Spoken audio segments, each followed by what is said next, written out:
Hi everyone, welcome back to another video. In this video I am completing a sprinting acceleration session. Speed, specifically acceleration, is a weakness of mine and therefore a massive area for improvement. I will be showing you what exercises I do to warm up, activating my fast twitch muscle fibres, and the sprint session I complete. So to start off with, I'm jogging 4 lengths of a playing field. This is to get the blood pumping and to warm up the muscles I'm using. I know I've only showed you me doing 2 lengths, which is because I forgot to press record for the first 2 lengths.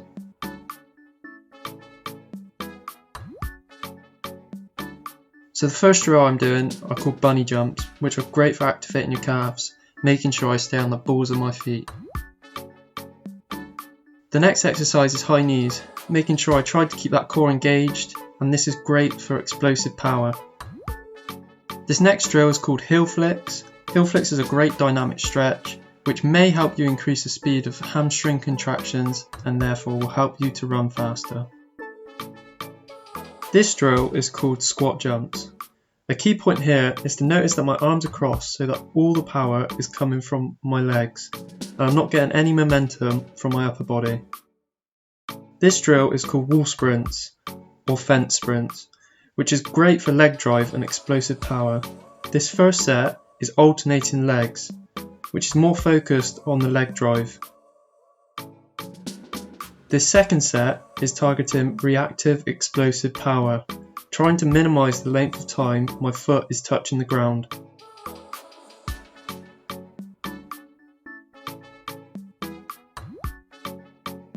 This exercise is called skips. I'm really trying to emphasize punching my knee through the air. It's important to keep my back up right here, and as you can see I'm a little bit hunched over, so therefore next time I perform this drill I need to keep my posture upright and my core engaged. Penultimate exercise is called karaoke. Now for the sport I play, which is rugby, I'm moving side to side, so it's good to get that lateral movement in.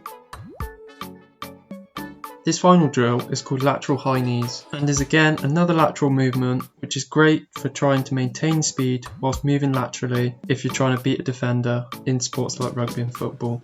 I then did some static stretches followed by another couple of lengths of the field to re-warm my muscles before undergoing maximum exertion, reducing the chance of injury. So the sprint acceleration workout I'm doing is very simple.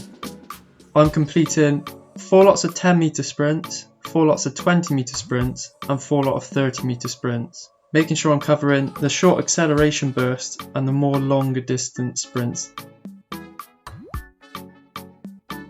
2 things that are noticeable is that I often finish a long way past the 10, 20, 30 meter cones, and this is because I'm making sure that I complete the whole distance at maximum effort.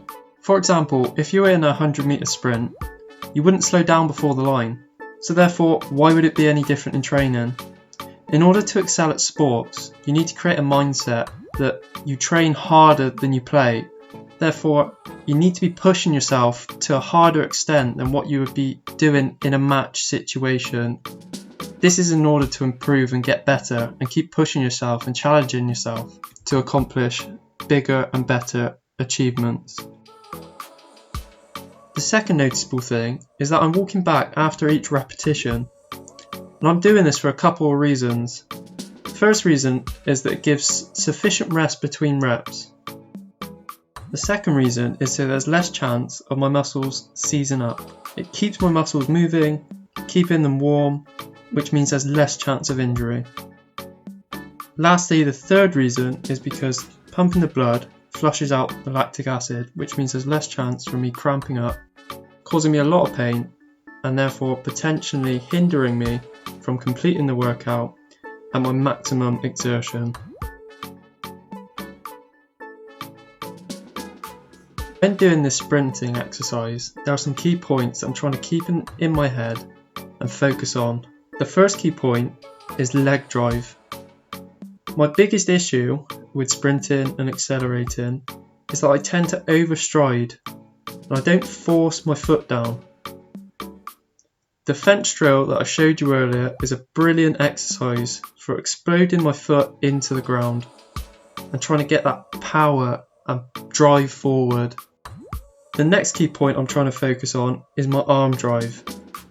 In sprinting, it's often believed that if your arms are driving quickly, your legs are pumping fast. And therefore, the quicker your arms drive, the quicker your legs will go. Now, as you can see in these videos, my arms don't often drive up. I'm quite lazy and loose, my arms are flapping around a bit. So next time, I need to have a bigger focus on driving my arms through.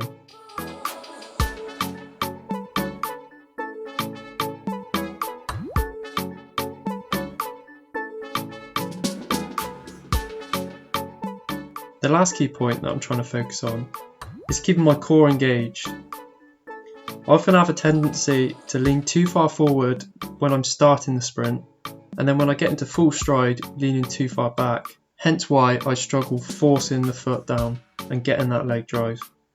By keeping my core engaged, it should allow me to get a better leg drive and to increase my speed. I've always been a keen sportsman, and since day one I've been striving to improve my sporting ability in whatever aspect I can. Increasing my speed, specifically acceleration, will now give me the ability and the confidence to beat players in a one-on-one and now make these chase down tackles that I didn't believe I could make before or didn't have the speed to make before. Speed is just one of the many things that can take me to that next level if I work hard at and improve.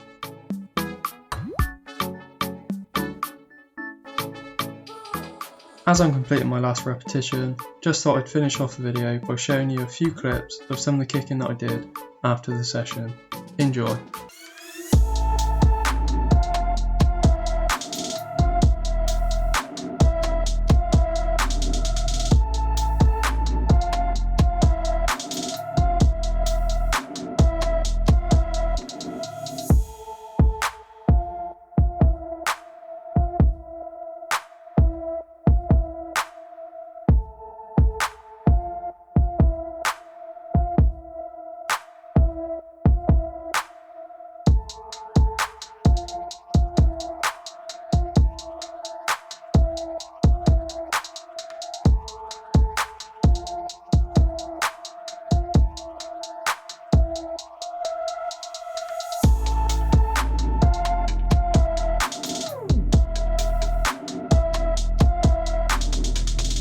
Just wanted to say thanks for watching, and just to make it clear, after the kick-in I completed a proper cool down which included a light jog and some static stretches. This is to reduce DOMS the next day after the sprint session. It was quite a heavy impact day due to the amount of explosive movements, so there's a good chance I may feel a little bit sore the next morning. Therefore, an effective cool down is essential. If you enjoyed the video, make sure to smash that like button and comment down below what drills and exercises have helped you to increase your sprint speed and acceleration. It would be much appreciated. Lastly, make sure to subscribe if you enjoyed the video and would like to see more content like this. Catch you in the next one.